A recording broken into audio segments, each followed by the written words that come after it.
Okay, here we go. Part 4, Chapter 12's lecture. Hopefully, last one. Actually, this is Part 5. Last one. So, we were talking about the fluctuation of MPF, maturation promoting factor activity, and how that's linked to the cyclin concentration during the cell cycle. So, cyclin, again, are these proteins that activate the kinase, like MPF, to actually do their job of signaling the cell to continue through mitosis. So I wanted you to take a look at this graph and make sure you can follow what's going on and can interpret it. So again, the cyclin's rising sharply during the S phase. So we can see here, here's the S phase. That's when we have the beginning of this sharp increase. S phase again is when replication is occurring, and then the cell is moving through G2 into finally the mitosis stage. And that's when the cyclin concentration is at its peak during mitosis. And then following that is the MPF activity. So MPF is being activated by the cyclin, and so as the cyclin increases, the MPF is able to become active and do its job of pushing the cell through mitosis.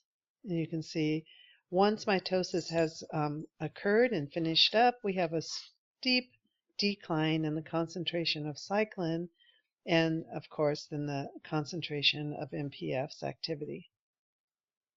So this is one way that there's molecular control of the cell cycle at the G2 checkpoint. It's going to be MPF's activity.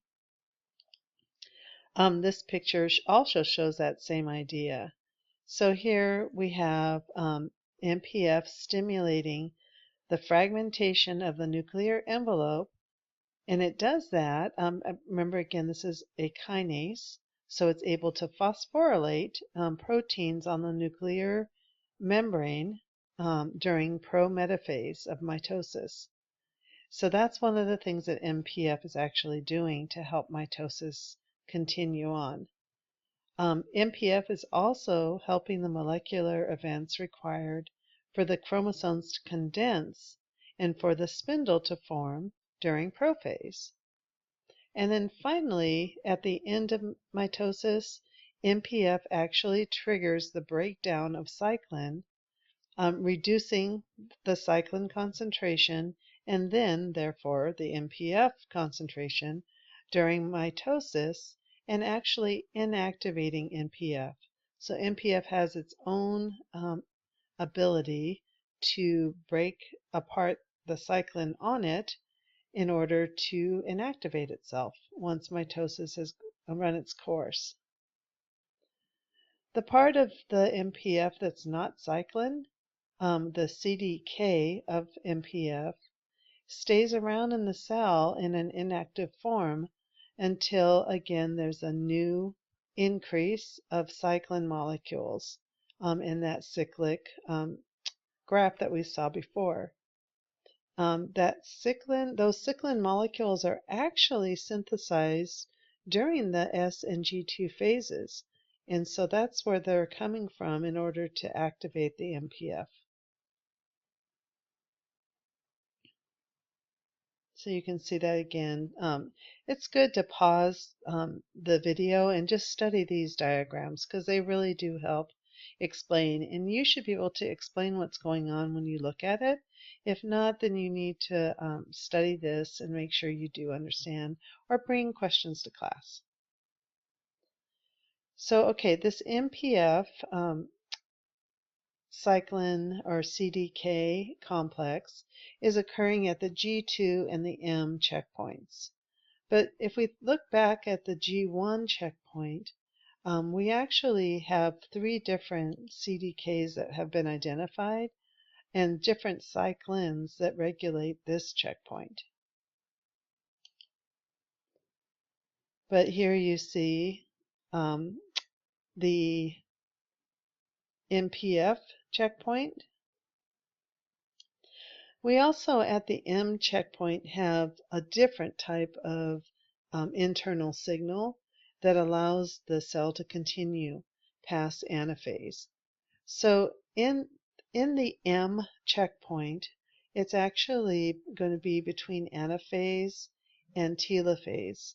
And basically, what is being checked for at that point is that all the chromosomes are properly attached to the spindle at the metaphase plate.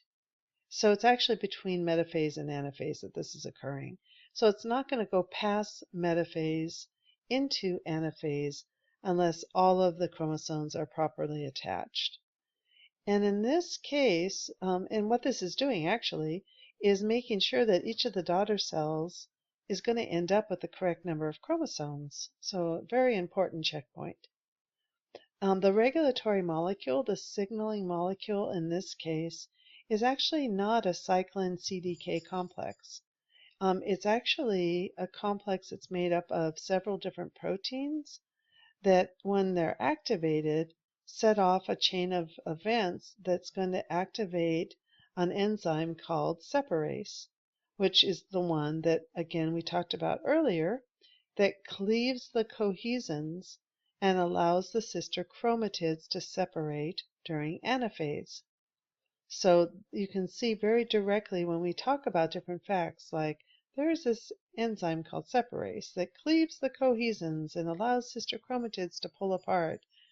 What's actually happening is that's part of the control mechanism of mitosis in the cell cycle, that there's actually a molecule, actually a complex of molecules that are going to actually allow the signaling to occur to the cell's DNA to produce the enzyme separase, which will then do its job of allowing anaphase to occur.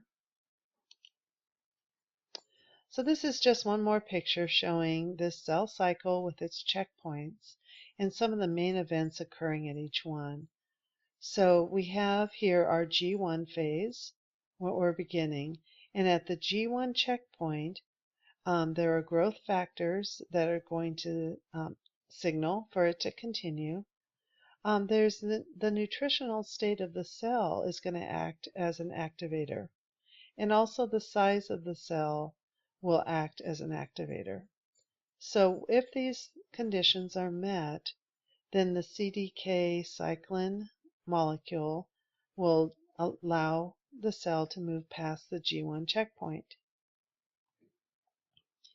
So now it's going through its synthesis phase, and it's going to continue. There's not another checkpoint until we get close to the end of G2.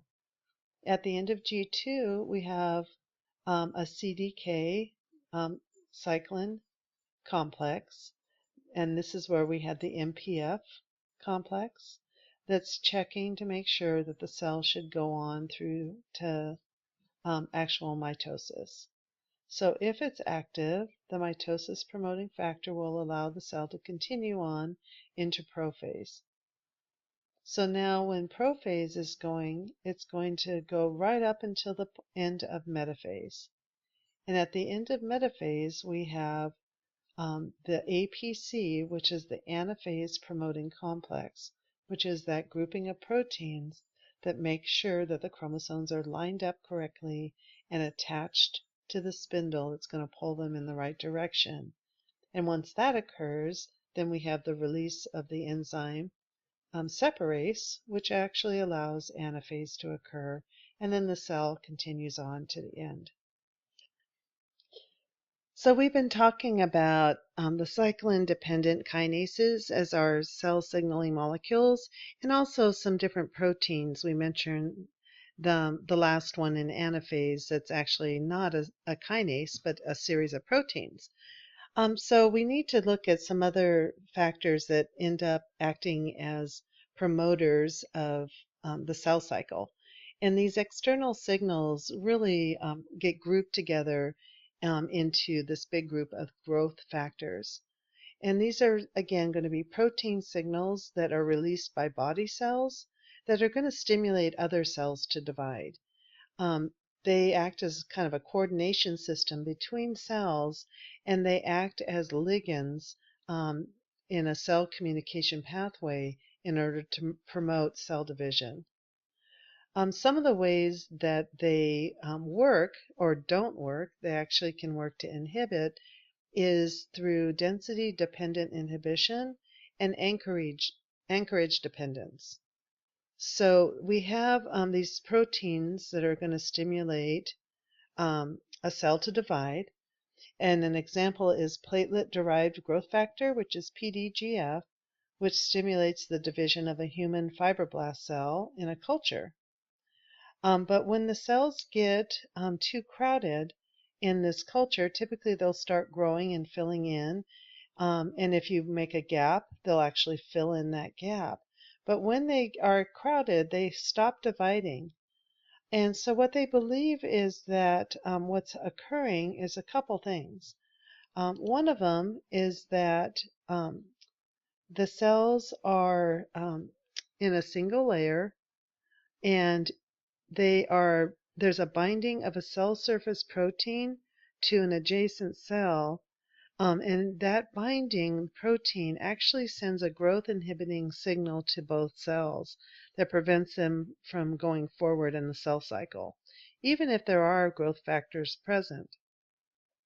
Another way that density-dependent inhibition works is that the growth factors that are stimulating cell division are actually remaining bound to the receptors of the cells they bind to, so that there is less growth factor available to stimulate new cells to divide. So they actually don't get reused, they stay stuck. So those are two things. The other thing is this anchorage dependence. So there's a belief that cells like to only grow if they're on top of a substrate. And the way that that typical substrate is the extracellular matrix, or the ECM, of a tissue. So they have experiments that suggest that anchorage is signaled to the cell cycle control system using signal pathways in the cell, from the plasma membrane proteins to actually parts of the cytoskeleton that are linked to those membrane proteins. And so in that way, there's a signal sent, again, to shut down or to stimulate cell division based on whether the cell is anchored or not. This is a picture showing a growth factor and the pathway that it's using here. So the growth factor is the signaling molecule, or the ligand, and this is the receptor protein. And then we have this phosphorylation cascade, which is using a protein kinase. So phosphorylation, protein kinase, those are the same types of cascades. You can use that term interchangeably between the two. So we have the phosphates actually activating different proteins in this pathway, signal transduction pathway, into the nucleus. And then within the nucleus, where we have our DNA, we have CDKs waiting to be activated with cyclins in order for cell division to occur. So that's how a growth factor can control whether we have the cell cycle or not. Now, when we don't have a cell responding to these different factors that are controlling its growth, that's when we get cancer. So cancer cells are not going to respond normally to these different control mechanisms. One of the ways that occurs is they believe cancer cells don't need growth factors to continue on through the cell cycle and continue dividing. They make their own growth factor. They also may convey a growth factor signal without the presence of the growth factor at all. So they may start that signal transduction pathway in the cell, even if there's no growth factor ligand present. So in this way, they just grow uncontrollably. And that's how we end up with tumors, which are just large masses of dividing cells. A normal cell is converted to a cancerous cell by a process called transformation. And the abnormalities come down to one or more genetic changes that change the function of the cancer cell's protein product. And that's, of course, we see that proteins are involved in every step of the control of a cell cycle. And so if you've got faulty proteins